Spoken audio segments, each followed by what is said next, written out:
On my 58th birthday, my daughter drove me far out of the city, pulled up beside a crumbling hut, and said, "This is your gift, Mom. You live here now." She left me in the middle of nowhere, but she could never have guessed who lived in the house next door, a neighbor already striding over to help. Hello, dear listeners. Thank you for being here.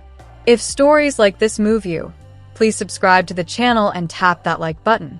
I always love reading which cities or countries you're tuning in from, so don't hesitate to drop a comment. Now, settle in. Happy listening. For most of my life, I didn't think I had a single event worth spinning into a long tale. I lived quietly unnoticed. Even in the apartment my late husband Rajesh and I bought decades ago, I slowly faded into a shadow, a piece of furniture that took up space but no longer registered. For the past 8 years, that apartment hadn't truly been mine. It belonged to the whirlwind life of my daughter Neha and her husband Vikram. I occupied the tiniest room, the one that used to be a storeroom. My books, Rajesh's photographs, the old teak rocking chair where he read the newspaper every evening, it all migrated there, making way for the sleek, bright, hollow aesthetic Neha adored. I never argued. Why would I? The only thing that mattered was my daughter's happiness. Every morning began the same. I rose before anyone, at 5:30 sharp, padding silently so I wouldn't disturb their sleep. I slipped into the kitchen, steamed idlis for Vikram, brewed 2 kinds of tea, strong filter coffee for him, and Neha's special green tea laced with ginger, lemongrass, and imported herbs that always scratched my throat. I drank plain black tea alone in my room, staying out of sight. My pension went straight into the joint account. "Mom, why do you need money?" Neha would say, avoiding my eyes. "We buy everything together." I nodded. Indeed, why? My clothes were worn hand-me-downs. I rarely left the flat except for groceries or the pharmacy. All my desires had withered to one, seeing Neha smile. I remember handing over my entire savings, the fund I'd built for cataract surgery, when Neha needed a designer lehenga for Vikram's office gala. "Mom, you get it, right?" she cooed, looping her arms around my shoulders. "Everyone at Vikram's firm is so high status. I have to keep up. It's for his career." Vikram nodded gratefully. I gave them the money. Later, I just bought stronger reading glasses. My opinion carried no weight. If I said the somber was too salty, Neha pursed her lips. "Mom, you're getting older. Your taste buds aren't what they used to be." If I offered life advice, Vikram gently cut in. "Things are different now, Mom. We'll figure it out." They did. I became a function. Cook, cleaner, interest-free ATM, an invisible woman whose presence was useful, but not essential. Some evenings, in my rocking chair, I'd gaze at Rajesh's photo and whisper, "Rajesh, did we raise her right? She's a good girl, isn't she? It's just how the world is now." His silence in the frame convinced me I was doing the right thing. A mother sacrifices, doesn't she? My 58th birthday arrived like any other. I expected nothing, maybe a small bunch of marigolds, my favorite, or a tin of gazerpetas. That morning, Neha was unusually warm. She hugged me and chirped, "Happy birthday, Mom. Vikram and I have a gift that'll make you gasp." Something fluttered inside me, a forgotten childhood thrill. Vikram kept checking his watch, fidgety. "Get ready, Mom. We're picking up your surprise." I wore my best sari, the only one not threadbare, a simple cotton with tiny paisleys. In the mirror, an elderly woman with tired but momentarily bright eyes stared back. We drove for hours. City streets gave way to highways, then barren fields and dense woods. I asked where we were going. Vikram answered curtly, eyes on the road. "Surprise, Mom. You'll see." Anxiety crept in. This wasn't the route to a resort or spa. The car jolted onto a broken dirt track, teeth chattering. Abandoned fields, crooked poles, then a ghost village. Sunken houses blackened by time. Vikram braked beside the sorriest structure, a hut with a caved-in roof, windows boarded with warped plywood, weeds taller than a man, a fence rotted to splinters. "We're here," he said flatly, killing the engine. I stared, speechless. This couldn't be real. He hauled out my old canvas bag, packed with a change of clothes, a nightgown, soap, and set it beside a burdock thicket. "There you go, Mom. Neha, and I bought you a house. Fresh air. You'll love it." The words fell like stones into a well. His face was a stranger's, empty, irritated. "Vikram," I whispered, voice cracking. "What is this?" "Mom, don't start," he grimaced. "We decided it's best. You need a break from the city. We need space. Neha's expecting." He tossed the pregnancy like a trump card, slammed the car door, and drove off in a cloud of dust. I stood watching the silver sedan shrink to a speck and vanish. Dust settled. Gasoline faded. Only me, my bag, and a dead house in a dead village remained. In the silence, for the first time in years, I heard myself, not the mother, not the mother-in-law, not the help, but Sarla Desai. And Sarla spoke calmly. "Enough." The dust from Vikram's car drifted onto roadside thistles. I stood frozen until the engine's drone dissolved. A silence fell, different from childhood visits to my nanny's village, where crickets sang and leaves rustled. This was a corpse silence, heavy. I turned to the gift. The hut sagged, porch tilted. One step collapsed into damp leaves.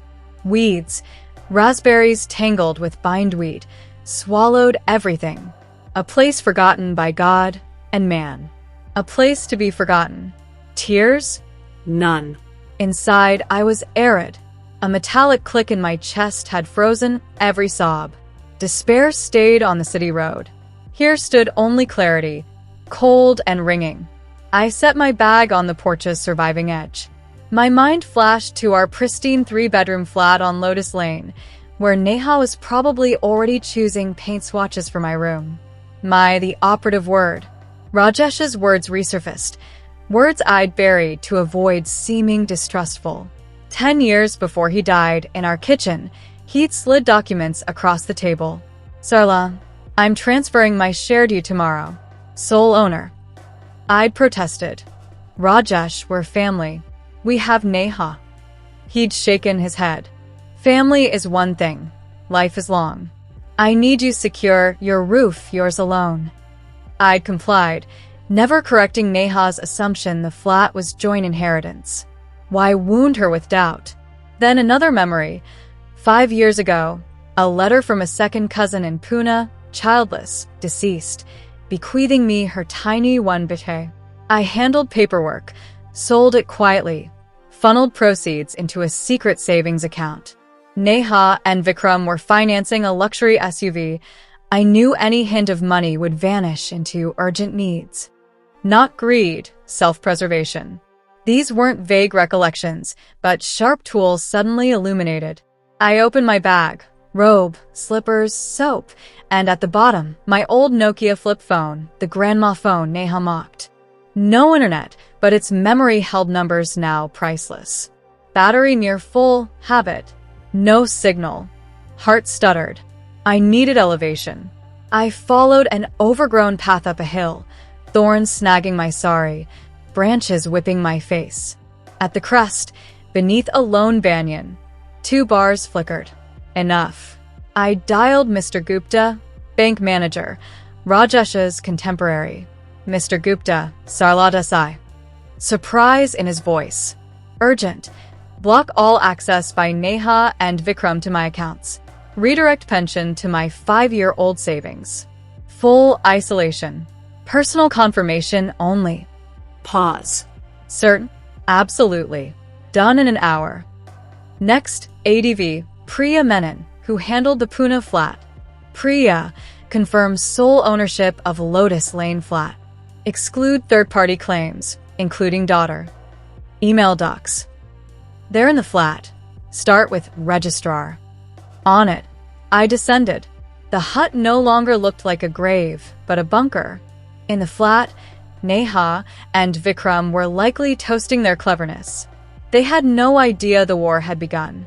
First hours, I sat on the sturdy porch, Sunset bleeding watercolors across the sky. Air thick with rot, earth, wildness.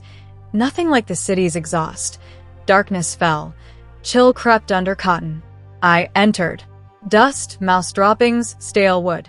Moonlight striped the floor through board cracks. Phone flashlight revealed a rusty stove, dusty table, lone stool. No fear, only inventory. 2 rooms, one with sagging cot, one empty save rags. Floors creaked but held. Water first. Behind the hut, in nettles, a stone well, oak windlass intact. Chain groaned, splash. Bucket filled with icy, clear water. Victory. 2 days blurred into labor. I thought not of them, but of tasks. Found axe in shed, chopped fallen mango wood, coaxed stove to life, smoke, then steady warmth. Scrubbed table, floor till water ran black. Stuffed mattress with straw. Robinson Crusoe, but work clarified the mind. Evenings I climbed Signal Hill. Waited. They would call. 3rd day, sipping tulsi tea from yard leaves. Phone rang, Vikram. I let it ring. Yes. Mom. Finally. Where were you? Condescending irritation. Breathing, Vikram. Plenty of air here. How are you settling? Duty tone. Slowly. Thanks. He missed the irony. Neha's card failed. You're supplementary. Glitch? Call the bank. She's upset. Needs address. First crack. I pictured Neha at the boutique. Car declined. Mom listening? I hear. Muffled. She's silent. Neha's hiss. Why talk? She's acting tough. She'll crawl back penniless. Tell her fix it. Kitchen guy tomorrow. Property tax notice. No, Bikram, I whispered. What? Figure yourselves. Click. Days merged, swept, watered, fired stove. Anger sank like sediment, becoming foundation. Explored attic, chest with letters, album, strangers' lives. Weddings, harvests, soldiers. Kinship. My album waited in the city, my life's ledger.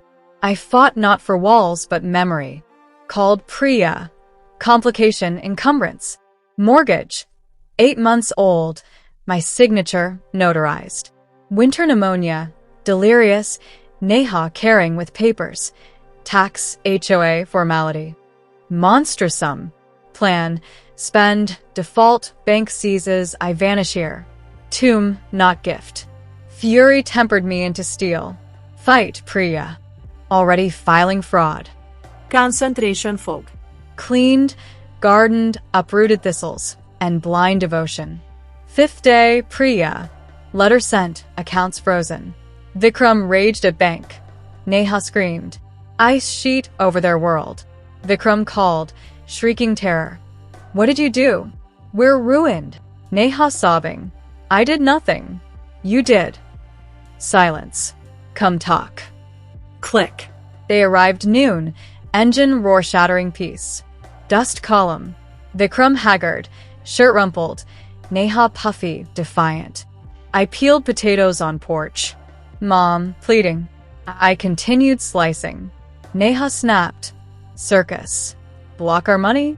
I'm pregnant. I looked unblinking. She faltered. Mortgage while I burned with fever? Masks off. Leave. They fled. Puppets cut loose. Week later, convoy. Relatives marshaled by Neha Vikram. Performance. Mom's insane. Hiding. Endangering self. Then Uncle Ramesh, neighbor, XR Panch, strode in. Saw you dump her like trash. She's saner than you.